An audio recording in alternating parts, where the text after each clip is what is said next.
चंद्रमा की सुंदरता पर राजा दक्ष की 27 पुत्रियां मोहित हो गई। वे सभी चंद्रमा से विवाह करना चाहती थी। दक्ष ने समझाया सगी बहनों का एक ही पति होने से दाम्पत्य जीवन में बाधा आएगी, लेकिन चंद्रमा के प्रेम में पागल दक्ष की पुत्रियां जिद पर अड़ी रही। अश्विनी सबसे बड़ी थी। उसने कहा, पिताजी हम आपस में मेलजोल से मित्रवत रहेंगे, आपको शिकायत नहीं मिलेगी।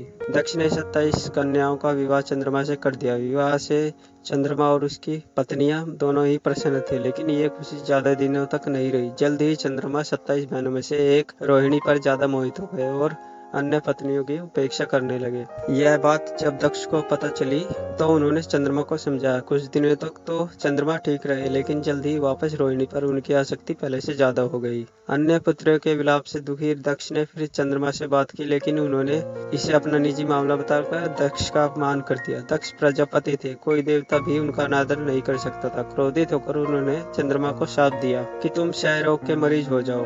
दक्ष के शाप से चंद्रमा क्षय रोग से ग्रसित होकर धूमिल हो गए। उनकी चमक समाप्त हो गई। पृथ्वी की गति बिगड़ने लगी। परेशान ऋषि मुनि और देवता भगवान ब्रह्मा की शरण में गए।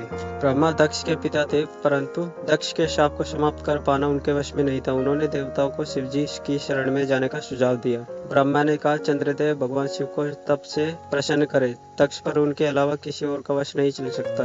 ब्रह्मा की सलाह पर चंद्रमा ने शिवलिंग बनाकर घोर तपस्या आरंभ की। महादेव प्रसन्न हुए और चंद्रमा से वरदान मांगने को कहा। चंद्रमा ने शिवजी से अपने सभी पापों के लिए क्षमा मांगते हुए क्षय रोग से मुक्ति का वरदान मांगा। भगवान शिव ने कहा कि तुम्हें जिसने शाप दिया है वह कोई साधारण व्यक्ति नहीं है। उसके शाप को समाप्त कर पाना संभव नहीं, फिर भी तुम्हारे लिए मैं कुछ न कुछ जरूर करूंगा। शिवजी बोले कि एक माह में जो 2 पक्ष होते हैं उसमें से एक पक्ष में तुम मेरे वरदान से निकलते जाओगे, लेकिन दक्ष के शाप से दूसरे पक्ष में क्षीण होते जाओगे। शिव के वरदान से चंद्रमा शुक्ल पक्ष में तेजस्वी रहते हैं और कृष्ण पक्ष में धूमिल हो जाते हैं। चंद्रमा की स्तुति से महादेव जिस स्थान पर निराकार से साकार हो गए थे, उस स्थान की देवों ने पूजा की और वह स्थान सोमनाथ के नाम से विख्यात हुआ।